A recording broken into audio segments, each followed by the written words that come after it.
Hi, this is Pam, and I'm here at the Heirloom Seed Festival talking to lots of amazing people. And one of the people I ran into that I really wanted to share with you is Roberta. And Roberta is from Lake County in California. And I talked to her a lot over the years, and she's got a new project, and I haven't heard about it yet. So I'll be learning along with you. So tell us all about what you're doing, Roberta. Well, it's not actually a new project. A few years ago, we formed a collective. And we're using a small amount of land on someone's farm, and it's actually less than an acre, but we're growing enough corn and beans and onions for all the families in the collective, plus some left over that we're starting to sell to people or give away to our friends, sort of creating a food, like a local food shed, and a little bit of a gift economy in some cases. That's so cool. And it's been really great to actually be eating mostly food that we grow ourselves. That's been wonderful. That is so cool. That is really exciting. And now that you've done that, I'm going to ask you to help me write a manual about it. Okay. How you went about doing it, yeah. We're about to start a second farm. We're about to start a second collective, and we're recruiting people for that. And I'm sure that a lot of useful lessons will come out of scaling this to take in a group of new, inexperienced people who've never farmed before. But I never drove a tractor before I did this. So it's been a lot of fun learning, and it's the real deal. I mean, we're out there using T-tape and irrigating, and it's been great. We do the harvest. We've tried a variety of different techniques for winnowing and cleaning the corn off the cobs. We have an old, 100-year-old machine that we use. And now we're looking into real seed cleaning equipment so that we can just speed up the process a little bit. Cool. This is so exciting. I had no idea you were doing this. This is one of the reasons I wanted to make these videos, is because all this amazing stuff is going on and nobody else knows about it. So how did this get started? We all worked on Prop 37 together. And then we had a new group that we started in Lake County called the Lake County Food Shed.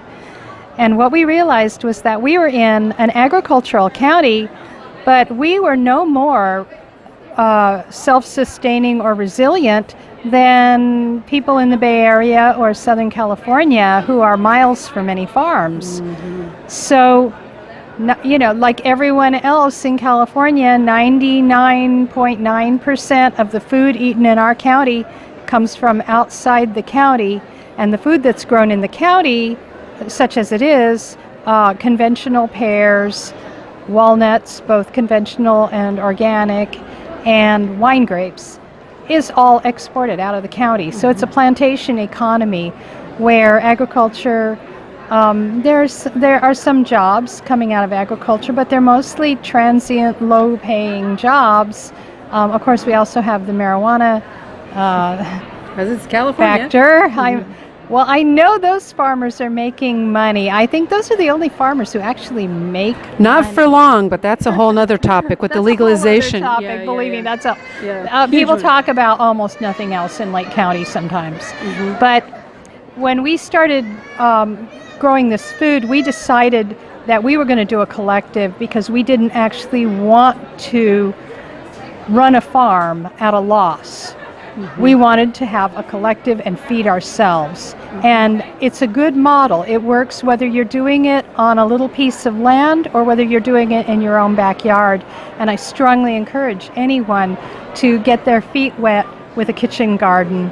Grow some easy things. Don't try growing the hardest thing first. First grow pumpkins or winter squash or something that's pretty simple, and then you can expand into things that are more challenging, more sensitive to the sun, or whatever challenges you have with insects. So grow some tomatoes, zucchini, whatever. So you said you were new to farming. Have you always had a garden, or you? Yes. Oh, okay. Yes. For how many years? I began gardening when I was a kid. my parents were really they came out of that Depression generation where they thought like farming, like who would want to do that? You know, so I ended up on a homestead, and it's been really a challenge. I've learned so much though from just being more in touch with nature, and I actually have, you know, you've heard about the 50-mile diet. I'm on more like the 50-foot diet. Okay. So even when I have crop failures, there's weeds out there I can eat. You know, there's purslane and things like that just growing out there. And then I've got the chickens, so I get the protein from the eggs. Nice. So yeah. Lake County is kind of a rural county. It's very rural. It's hey, we're like number 57 or 58 on all measures of economic activity and economic well-being.